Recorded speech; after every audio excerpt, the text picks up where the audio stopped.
এই ধরনের আসলে কোনো রকমের ওইটা নেই।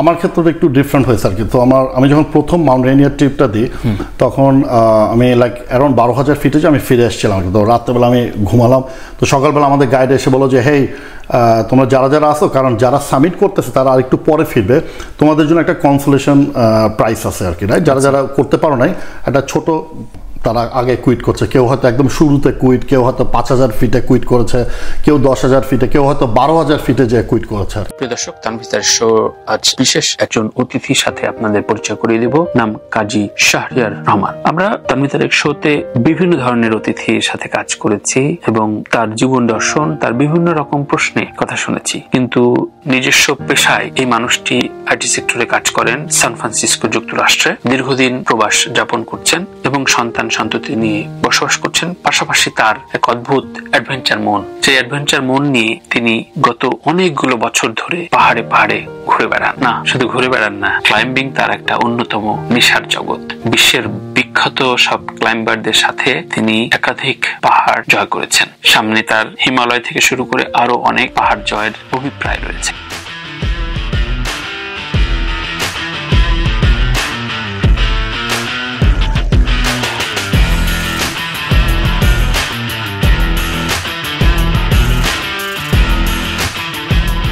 প্রিয় দর্শক, তানভীর শোতে স্বাগতম। আমরা কথা বলছি মাউন্টেনার শাহরিয়ার ভাইয়ের সাথে এবং তার নানান রকম অভিজ্ঞতার কথা বলছিলেন। কিভাবে শুরু করলেন যে এই কাজটা একেবারে প্রফেশনাল ওয়েতে? আপনি ট্রেন নিলেন, সেই গল্পটা আমরা শুনলাম। প্রফেশনাল ওয়েতে আপনার প্রথম ক্লাইম্বিংটা কোনটা? এটা মানে অ্যাবসলিউট একটা ইম্পর্টেন্ট কোয়েশ্চেন। প্রফেশনাল ওয়েতে আপনার যেতে হলে প্রফেশনাল ওয়েতে আগাতে হবে। সো এটার জন্য আমি ইন্ডিভিজুয়ালি আমি নিজেকে হয়তো আর ট্রাস্ট করতে পারছি না আর কি, কারণ যখন প্রফেশনাল ওয়েতে আমি যখন যেতে যাচ্ছি আর একটু কঠিন পাহাড়ে, স্পেশালি গ্লেশিয়ার রিলেটেড পাহাড়ে, তো তখন আমি কিছুটা সার্চ করলাম। ওই সময় around I think it was like around 2012 time frame, না তারও আগে অ্যাকচুয়ালি আই থিঙ্ক 2009-10-এর দিকে। তখন আমি কিছু কোম্পানির নাম পেলাম, আমেরিকান বেসড কোম্পানি। তাদের মধ্যে হচ্ছে যে রেইনিয়ার মাউন্টেনিয়ারিং, RMI বলে, IMG ইন্টারন্যাশনাল মাউন্টেন গাইডস, আর হচ্ছে আলপাইন এসেন। এই তিনটা কোম্পানি মাউন্ট রেইনিয়ার বেসড। সেটা হচ্ছে সিয়াটল ওয়াশিংটন বেসড, ওখানে অ্যাশফোর্ড বলে একটা জায়গা আছে ওখানে।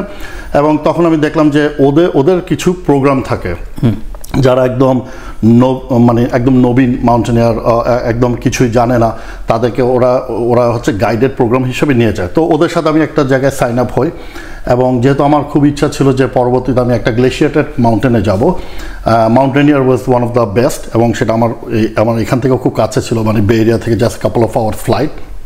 এবং সাইন আপ হওয়ার পরে ওদের কিছু প্রোগ্রাম থাকে, যেমন আপনার 3 দিনের like 3 nights in the mountain.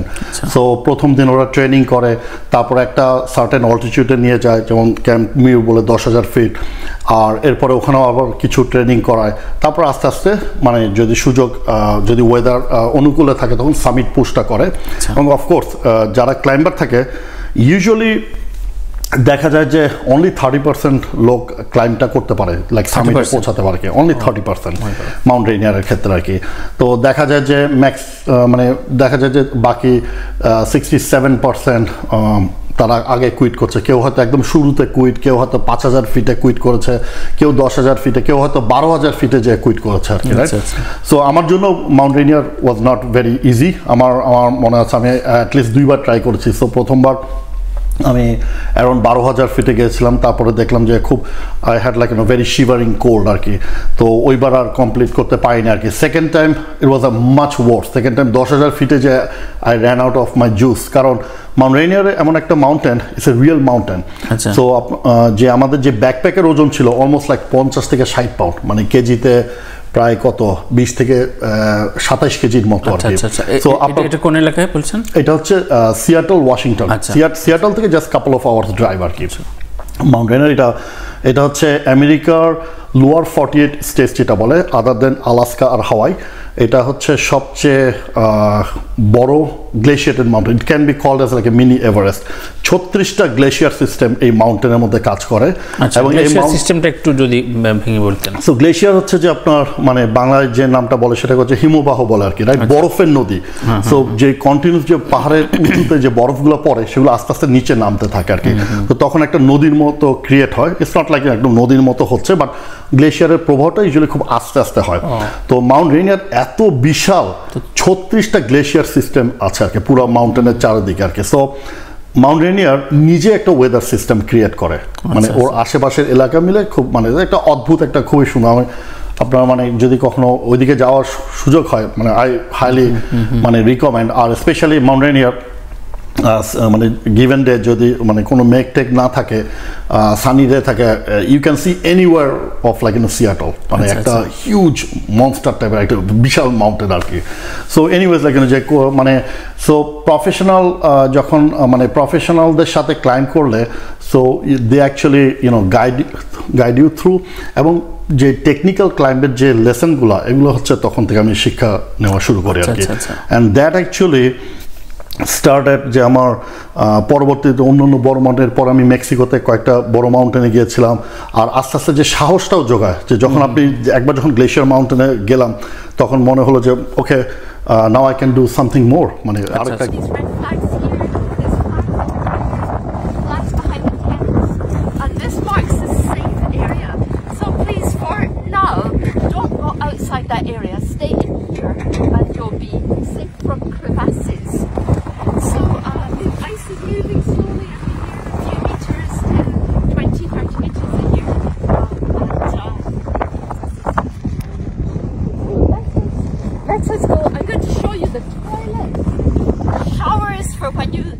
আপনি যখন প্রথম ধাপ পার করলেন বা একটা ক্লাইম্বিং হয়ে গেল, তারপরে আপনি যে সেকেন্ড স্টেপটা নেবেন বা আপনি মনে করলেন যে মেক্সিকোর এই মাউন্টেনটা আপনি ইয়ে করবেন, সেই প্রসেসটা কিভাবে? আপনি কি অনলাইনে করতে হয় নাকি ওদের একটা প্রসেস থাকে যে এটার পরে এটাতে যাওয়া যাবে, মানে কি বিষয়টা?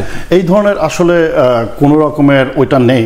আমার ক্ষেত্রে একটু ডিফারেন্ট হয়েছে আর কি। তো আমি যখন প্রথম মাউন্ট রেনিয়ার ট্রিপটা দিই তখন আমি লাইক অ্যারাউন্ড 12,000 ফিটে যে আমি ফিরে এসেছিলাম। তো রাত্রেবেলা আমি ঘুমালাম, তো সকালবেলা আমাদের গাইড এসে বলো যে হেই তোমরা যারা যারা আসো, কারণ যারা সাবমিট করতেছে তারা আর একটু পরে ফিরবে, তোমাদের জন্য একটা কনসোলেশন প্রাইস আছে আর কি, রাইট? যারা যারা করতে পারো নাই, একটা ছোট পাশের জায়গা আছে, ওখানে আমরা গেলাম। তো ওখানে যাওয়ার সময় আমার এক ফ্রেন্ড ও আমার মানে এরপর আমরা মানে পরবর্তীতে আমরা অনেক ক্লাইম্ব করেছি একসাথে, আমরা মারুসি, ওর সাথে পরিচয় হলো আর কি। আচ্ছা, কোন দেশের? ও হচ্ছে কলম্বিয়ান আমেরিকান আর কি। তো ওর সাথে পরিচয় হওয়ার পরে তো আমরা বললাম যে ওকে আমরা তো দুই লুজার আছি। তো আমরা বলে যে আমি বলে যে ও আমাকে বলে যে তুমি কতটুকু গেছো? আমি 12। বলে আরে আমি তো 12 কেন, আমি তো আর আমি যে এত টায়ার্ড ছিলাম, আমি তো আর যাই না, আমি quit, I didn't even wake up actually. তো আমি তো আচ্ছা যাক ভালো। তো ওর সাথে একটা খাতির হয়ে যায়, সামহাও একটা ভালো বন্ডিং হয়। তো ও আমাকে অ্যাকচুয়ালি প্রপোজ করে যে হেই কোয়াজি, মানে আমি তো যাচ্ছি, এরকম মেক্সিকো যাওয়ার একটা প্ল্যান হচ্ছে, তুমি কি যাবা নাকি? হ্যাঁ, আচ্ছা। আমি বললাম যে দ্যাটস এ গুড থিং। সেই প্রপোজ করে দেখি আল্লাহর নামে যা আছে, কারণ মেক্সিকো তখনও যায় নাই। আর তখন আই থিঙ্ক আমার তখনও যে বাংলাদেশ পাসপোর্ট ছিল বা গ্রিন কার্ডে অ্যালাউ করে, ভিসা টিসা লাগে না আর কি। তো ওইভাবে গেলাম, and it was a very challenging mountain. ওখানে যে আমি একটা ওয়ার্ল্ডের খুব নাম করা গাইড প্লাস ক্লাইম্বারের সাথে পরিচয়। পরবর্তীতে ও আমাকে বহুত উৎসাহ প্লাস হচ্ছে অনেক আমাকে সহযোগিতা করে আর কি, যে কোনো রকমের সাজেশন হলে। ওর নাম হচ্ছে জেক নর্টন আর কি। So is a world famous guide, যে মানে আমাদের যে খুব নাম করা climber George Mallory, like I think early 1900s British climber ছিল। সে নর্থ সাইড থেকে ক্লাইম্ব করতে যে এভারেস্টে হারিয়ে যায় আর কি। তো তাদের ডেড বডি কখনো পাওয়া যায় না। একজন তার মধ্যে দুইজন ছিল, একটা হচ্ছে জর্জ ম্যালোরি, আর আমি তার পার্টনার নামটা এক্স্যাক্টলি মনে আসছে না এখন। কিন্তু যখন তারপরে আই থিঙ্ক 90s-এ লেট 1990s-এ ন্যাশনাল জিওগ্রাফি একটা টিম তৈরি করে, এলিট শেরপা এবং এলিট ওয়েস্টার্ন ক্লাইম্বার্স, তার মধ্যে সে ওয়ান অফ দেম ছিল আর কি, রাইট? তো তারা যে নর্থ সাইডে বিভিন্ন জায়গায় খোঁজা শুরু করে আর কি, যে এটা যদি কোনোভাবে বডিটা পাওয়া যায়। তারপরে তারা প্রায় 28,000 ফিটে, এভারেস্টে 28,000 মানে খুবই ডেঞ্জারাস জায়গা। 26,000 ফিটের উপরের অংশটাকে বলা হচ্ছে যে ডেড জোন, কারণ ওখানে অক্সিজেনের পরিমাণ থাকে মাত্র 30%-এর মতো আর কি। তো ওইখানে তারা প্রায় 7-8 দিন ধরে খুঁজতে থাকে আর কি। খুঁজতে হঠাৎ করে কনরাড অ্যাঙ্কার বলে আমেরিকান ক্লাইম্বার আছে, খুব ওয়ার্ল্ড ফেমাস। সে হচ্ছে এই ডেড বডিটা পায়, তখন সে ওয়াকি টকিতে বলে যে তখন জেক আসে, তারপর Dave Hahn. So Dave Hahn হচ্ছে আমেরিকার one of the very best climber. সে মানে among the non Sherpa, like non শেরপাদের মধ্যে সবচেয়ে বেশি এভারেস্ট ক্লাইম করেছে, প্রায় 15 বার ক্লাইম করেছে। 15 বার? হ্যাঁ। তো আমি যখন মাউন্ট রেইনিয়ার ক্লাইম করি, আমি অ্যাকচুয়ালি দেখতেছিলাম যে ডেভ হান কোন ক্লাইমটা লিড করবে, রাইট? ওয়াও, ডেভ হানকে তখন সামনাসামনি দেখছিলাম, মাই গড লাগলো, ওকে কত ফলো করছে, ওর এভারেস্টের অভিযান সব ফলো করে, ওর ডেনালি যায়। He is like a big guy, very big, like প্রায় 6 ফুট সামথিং। আর সো মানে ওই টাইপের এলিট ক্লাইম্বাররা ওই এক্সপিডিশন থাকে। তো মানে এইভাবে মানে বেসিক্যালি যে একটা মানে একটা সুযোগ থেকে আরো অন্যান্য সুযোগগুলো ক্রিয়েট করে দেয়। এটা কি বেসমেন্ট নাকি আপনি? সো এটা মাউন্ট রেইনিয়ার। একটু আগে আমি কথা বলছিলাম আপনার সাথে, এটা হচ্ছে সিয়াটল, ওয়াশিংটন সিয়াটল থেকে 2 ঘন্টা দূরে মাউন্ট রেইনিয়ার ন্যাশনাল পার্কের মধ্যে মাউন্ট রেইনিয়ার। এটা একটা ভলক্যানিক পিক এবং 14,410 ফিট এটার উচ্চতা। এই যে কলম্বিয়া ক্রেস্ট, এটা সর্বোচ্চ পয়েন্ট।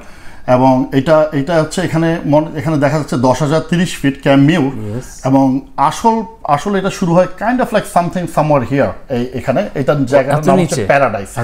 এটা অ্যারাউন্ড 5,500 ফিট। এখান থেকে মানুষ ক্লাইম করে উইথ হেভি লোড উঠতে হয় হচ্ছে এখানে 10,000। সো ইউজুয়ালি সবাই কাইন্ড অফ এক রাত এখানে থাকে আর কি। আচ্ছা। তো আমি যে প্রোগ্রামের সাথে গিয়েছিলাম IMGর সাথে, ইন্টারন্যাশনাল মাউন্টেন গাইডস, তো এখান থেকে আমি আবার ক্লাইমটা শুরু করে পুরো সাদা দেখাচ্ছে, মানে প্রচুর স্নো। সো এই মাউন্টেনটাতে 36টা গ্লেশিয়ার সিস্টেম আছে। যেমন কাউলিটস গ্লেশিয়ার দেখতেছেন, এটা একটা গ্লেশিয়ার, ইনগ্রাহাম গ্লেশিয়ার, এমন্স গ্লেশিয়ার, এরকম করে পুরো মাউন্টেনে 36টা গ্লেশিয়ার সিস্টেম আছে এখানে। এবং এই মাউন্টেনে বছরে প্রায় 350 ফিটের উপরে স্নো পড়ে।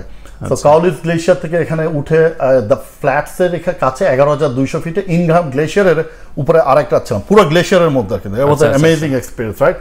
দেন ডিসঅ্যাপয়েন্টমেন্ট ক্লিভার, প্রায় 1000 ফিটের একটা ওয়াল আছে।